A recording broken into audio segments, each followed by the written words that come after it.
det er altså så gnisterne, de har noget at tage fat i. Vi skal jo have at kanonen affyres.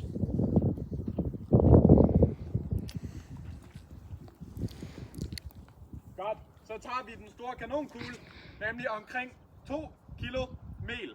Økologisk hvedemel. Bare roligt, folkens. Hvis det var, at prøjserne kom, så bruger vi sigtemel. Men det gør vi altså ikke den her gang.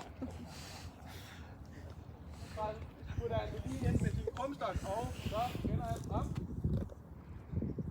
5-6 gram krudt, det er altså omkring det samme, som der er i et gevær, og det bruger han til lunde. Så gnisterne har noget, de lige kan sive ned til krudtet med. Rigtig smart. Nu er vi oppe på omkring 356 kilo sort krudt, så det giver altså et ordentligt brag, det her. Lige sidst, der var en gang, vi puttede lidt for meget krudt i. Det er derfor kirken derovre, den er så hvid, som den er. Vi endte med at ramme den.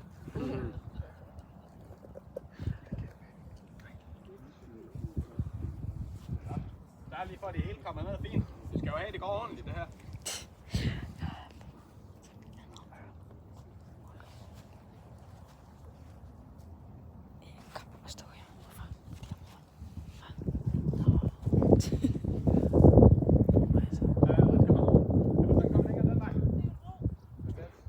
Det var en lunde eller en krudtladning, eller en flintladning.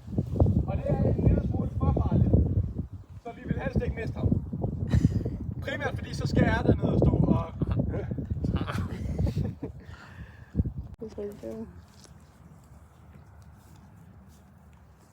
Godt så. Nu har han selvfølgelig høreværn på, så nu skal jeg lige bruge jeres hjælp. Vi skal simpelthen råbe op til ham, at han skal skyde, så er vi klar på det? Eller er det der råb? I skuffer mig. Er vi klar til det? Ja. Ja. Godt så. Okay. 3, 2, hallo. Ja. I skal råbe. Ja. Han skal kunne høre jer. Ja. Ej, jeg råber, I tæller ned sammen med. Okay. Er vi klar? Ja. Ja. 3, 3, 2, 1. Oj. Kæmpe stor hånd til Arthur.